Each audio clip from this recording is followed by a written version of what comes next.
Sinon, ça passe pas. Bon, donc on ne va pas parler de Pasteur, mais on va parler d'autres sujets à partir donc des revues d'Iridando. Donc la revue Ridendo est parue entre 1933 et 1977, donc ça a paru pendant plus de 40 ans, avec une interruption au moment de la guerre. Et donc c'est une revue qui a pris la suite, si on peut dire, de revues du même style antérieur qui s'appelait Chanteclair ou Le Rictus, une vingtaine d'années plus tôt, avec la particularité par rapport à ces deux autres revues d'avoir beaucoup plus de blagues, c'est-à-dire des dessins humoristiques, on peut appeler des blagues, que ces revues initiales. Donc, il y a eu 451 numéros en tout, ce qui correspond à peu près à 12 608 pages, une hauteur de 75 cm que j'ai le plaisir d'avoir chez moi, et près de 10 000 dessins humoristiques. Alors, donc, à partir de cet outil, donc je me suis donné comme but de faire une recherche spécifique par rapport à la période d'avant-guerre. Donc, c'est les revues entre 1933 et 1940 qui pouvaient illustrer les pratiques médicales de l'époque, avec comme idée principale, c'est que, à partir des dessins humoristiques, que le caractère documentaire de l'humour était important, car l'humour n'est efficace qu'à la condition que le lecteur puisse le comprendre immédiatement à partir des connaissances partagées dans une époque donnée. Donc, à partir d'abord d'une recherche, dont j'ai fait la liste des images qui pouvaient être intéressantes. À partir de ça, j'ai fait une espèce de catalogue de ces pratiques. Et voilà la liste du catalogue que j'ai établi. Donc, l'examen, on va revenir sur tout ça pendant tout l'exposé. Donc, l'examen clinique, la radiologie, la microbiologie, la thérapeutique, en particulier les médicaments, ce qui va intéresser M. Queneau en particulier, et des pratiques particulières, l'anesthésie et quelques pratiques chirurgicales. Donc, à partir de ça, j'ai tiré deux livres de la même époque, notamment celui de Paul Savy, La pratique médicale, dont j'ai pris l'édition de 1920 et celle de 1948, et le formulaire des médicaments de Astier, Vadémécum médecine pratique de 1934, donc qui était en plein dans la période. Et je me suis aussi appuyé pour certains remèdes sur le dictionnaire d'histoire de la pharmacie dirigé par le professeur Lafont. Alors donc, on va tout de suite rentrer dans le vif du sujet, si j'ose dire, à partir donc de l'examen clinique. Et donc, le temps d'examen clinique qui est le plus représenté, c'est quand même l'auscultation. Et donc, on voit de manière un peu, donc il m'a un peu surpris qu'il y a beaucoup de dessins où il n'y a pas l'auscultation par le stéthoscope, mais des auscultations immédiates, comme on disait, donc alors que l'ANEC avait déjà plus d'un siècle. Donc, dans les pratiques courantes, en tout cas dans l'imaginaire de l'époque, il y avait encore des auscultations immédiates, comme on voit sur l'image de gauche. Donc là, on va voir quelques images humoristiques. Donc, j'entends un sifflement et le monsieur dit « ce doit être mon ver solitaire qui fait du solo ». Alors, on voit sur la deuxième image, alors là, un stéthoscope de type Laennec, beaucoup plus long d'ailleurs que les stéthoscopes originaux. Et donc, il n'y en a pas beaucoup représentés dans les images, mais on en a trouvé un. Donc, alors, docteur, dites-moi, êtes-vous inscrit aux assurances sociales?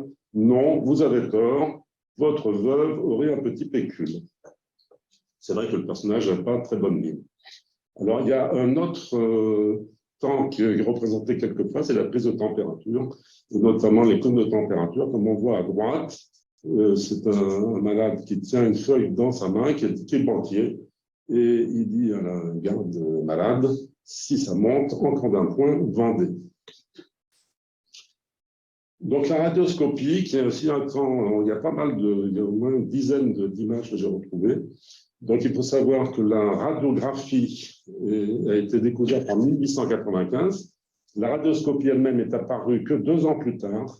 Et c'est notamment Antoine Becler, l'hôpital Toulon, qui a utilisé la radioscopie. Donc on voit en haut à gauche, qui tient une plaque à base de fluor. Et donc, c'est ce type d'appareil qui a fait que les radiologues de la première époque ont eu des radiodermites, voire des cancers à distance, parce qu'il n'y avait aucune précaution à l'époque.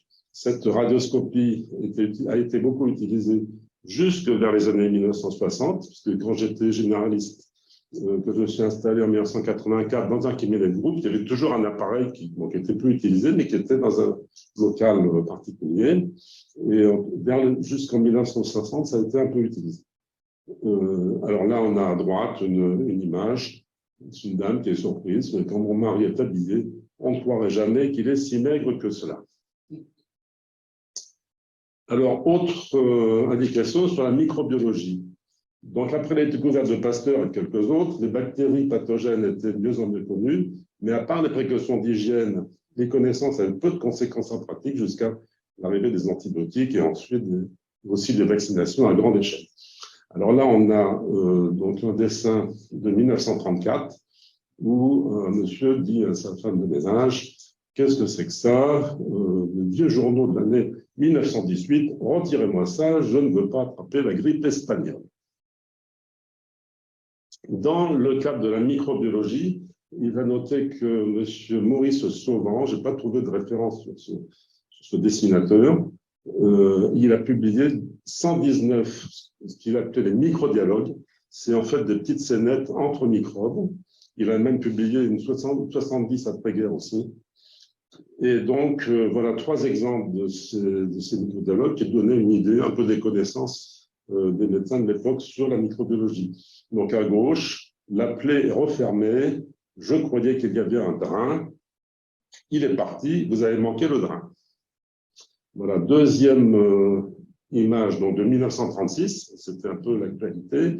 Ah, mon petit bacille de coq chéri, appelez-moi Adolphe, voulez-vous?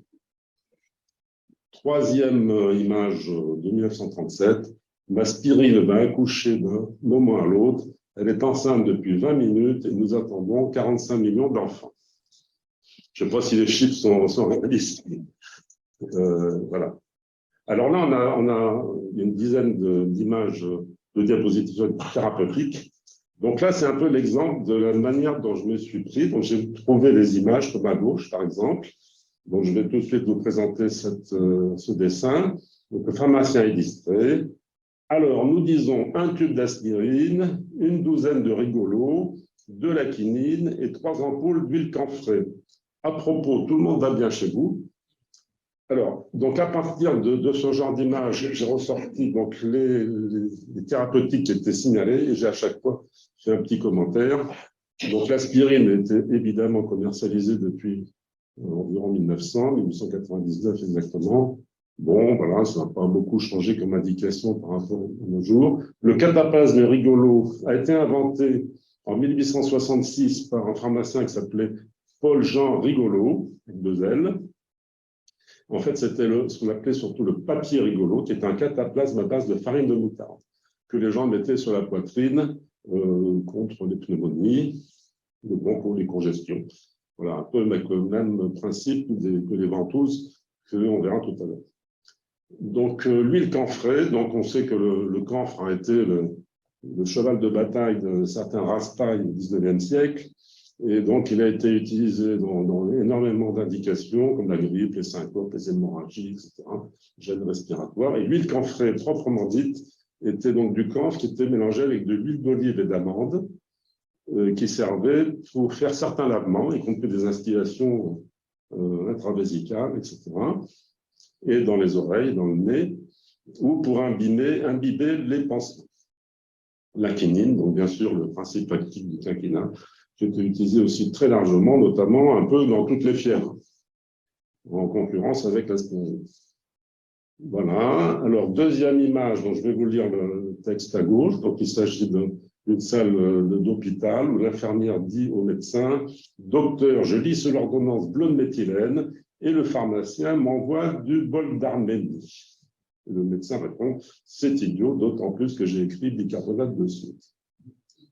Voilà, alors bleu de méthylène, c'était donc un produit colorant qu'on connaît toujours, utilisé à l'époque dans les angines, à l'époque encore antibiotique, des applications sur amygdales, aussi les conjonctivites, les cystites, etc. Et en application locale, par exemple, sur les crevasses. Le bol d'Arménie, donc c'était des espèces de pilules à base de terre argileuse, c'était un peu le smecta de l'époque, pour vous. Et le bicarbonate de soude, que tout le monde connaît évidemment, est utilisé, alors là, de manière très générale, dans le diabète, la goutte, la gravelle. Alors tout ça, c'est des indications des ouvrages de l'époque. L'uricémie, les lithases rénales, la cholécystite, et j'en passe. Le Véronal, donc il s'agit du premier barbiturique commercialisé largement, et c'est un hypnotique qui était utilisé, paraît-il, dans l'insomnie nerveuse des aliénés, les tremblements, la sclérose en plaques, et aussi les terreurs nocturnes des enfants. Voilà. Donc là, image à droite.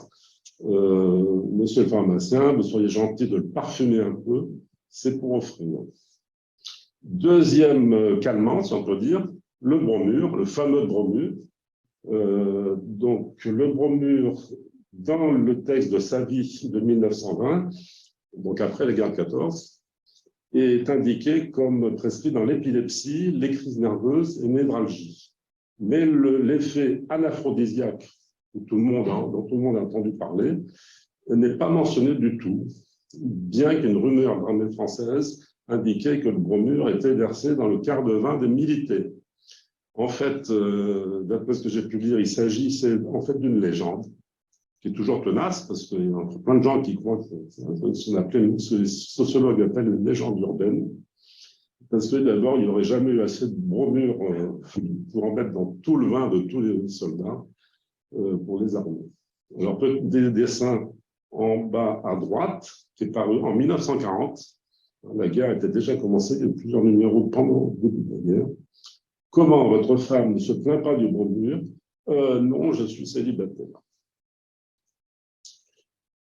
Quatrième, alors deux produits dont on entend toujours parler, parce qu'il y a beaucoup de gens qui ont des souvenirs de ça. Donc, l'huile de foie de morue, je passe les détails, c'est un remède traditionnel en Islande. Ça a apporté la vitamine A, la vitamine D, ça fait dans pas mal d'indications, notamment des trucs de la croissance, tout ça que un peu tous les enfants en ont eu plus ou moins. Et c'était pas toujours très bien supporté sur le plan digestif. En haut à droite, l'autre jour, j'ai eu envie d'huile de foie de morue, et il n'y a rien à faire pour en avoir. Donc, comment donne?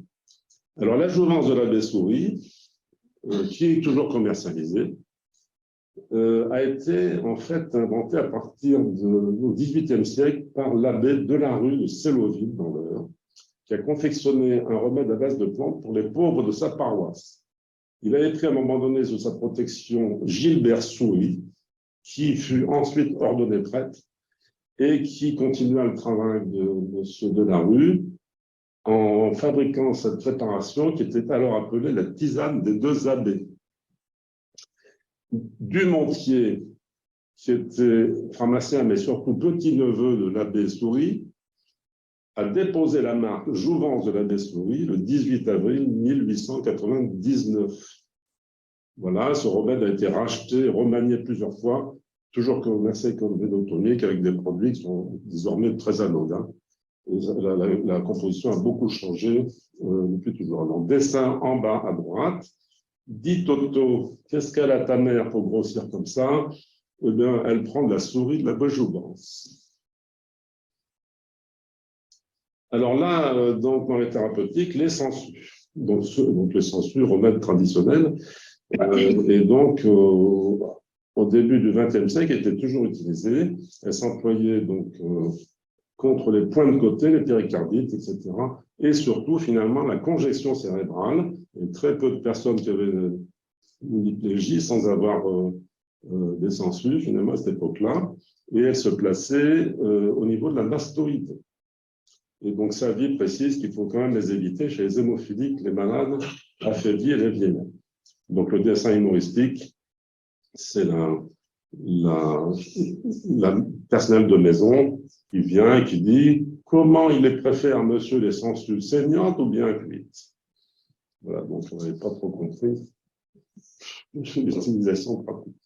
Donc, les ventouses, que certains ici ont peut-être connues personnellement, moi, je crois que c'était le cas quand j'étais petit, donc utilisées comme décongestionnant des voies respiratoires, donc c'est une idée un peu hippocratique d'attirer les humeurs extérieures. Donc là, un premier dessin en bas à gauche, donc un patient dans une salle d'hôpital. Donc c'est intéressant, il y a certains dessins où on voit les salles d'hôpital de l'époque avec tous les lits qui étaient alignés les uns à côté des autres. Et donc, enlevez-moi ça, bon sang, le Toubib a défendu les petits verres. Et en bas à droite, donc la femme qui dit à son mari, ça fait penser mon chéri qui m'a écrit un petit manteau de léopard pour cette idée. Voilà. Alors là, on arrive à des techniques un peu qui n'existent plus, ou quasiment, je pense. Donc, les alimentations par voie rectale. Donc, selon Gaston Lyon, qui était un gastro-entérologue de l'époque, cette technique était indiquée en cas de cancer de l'estomac envahissant ou en cas d'ulcère d'estomac pour supprimer l'excitation de la muqueuse. Les principales substances qui pouvaient être absorbées, selon lui, par le gros intestin étaient l'eau, bien sûr, mais aussi des préparations à base d'œufs battus dans un bouillon salé ou dans du lait. Et quelques dessins évoquent cette technique dans les années 1930, mais on trouve là essentiellement du thé, du café, du bouillon. Par exemple, dans le dessin en bas à droite, donc c'est l'infirmière qui dit au malade, c'est du café au lait. Donc on voit la technique assez simple finalement. Et le patient répond, mais vous n'auriez pas un croissant avec.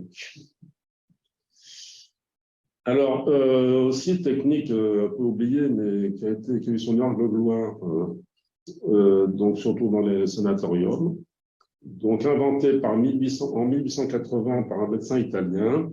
Donc, il y avait un appareil pour faire des pneumothorax massifs avec affaissement complet du poumon pour traiter certaines tuberculoses pulmonaires. Donc, M. Savy, en 1920, disait que avec cette technique, il y avait des résultats inespérés et des guérisons durables, en dépit de risques indéniables comme le décès, l'emphysème, l'hydropneumothorax ou les adhérences tenaces. Mais disons que cette technique, quand même assez brutale, agressive, était quand même limitée dans ses indications aux formes un peu désespérées. C'était les formes unilatérales graves de la tuberculose pneumonique. Et surtout si l'évolution était rapide, car on pouvait espérer qu'il n'y avait pas encore d'adhérence ancienne.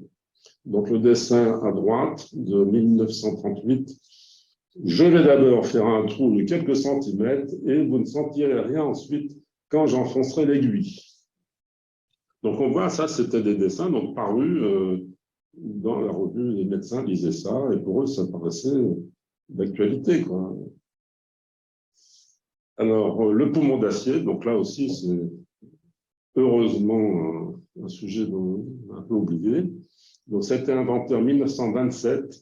Le premier cas d'utilisation, c'est en 1928 à Boston, sur un enfant inconscient. L'amélioration spectaculaire de son état en quelques secondes fit beaucoup pour populariser son emploi. Au milieu du XXe siècle, il a permis d'éviter de nombreuses morts par asphyxie, notamment en cas de poliomyélite avec paralysie du diaphragme. Donc, on voit en haut à droite des salles entières de soins avec des poumons d'acier. Par exemple, en 1953, un appareil là, qui est toujours conservé dans un musée en Allemagne. Et donc, le dessin humoristique à droite. Qu'est-ce qu'on m'annonce? Le mécanisme du poumon d'acier est grippé. Et donc, il nous répond, mais ça ne sera rien, nous lui poserons des ventouses. Ben oui, logique.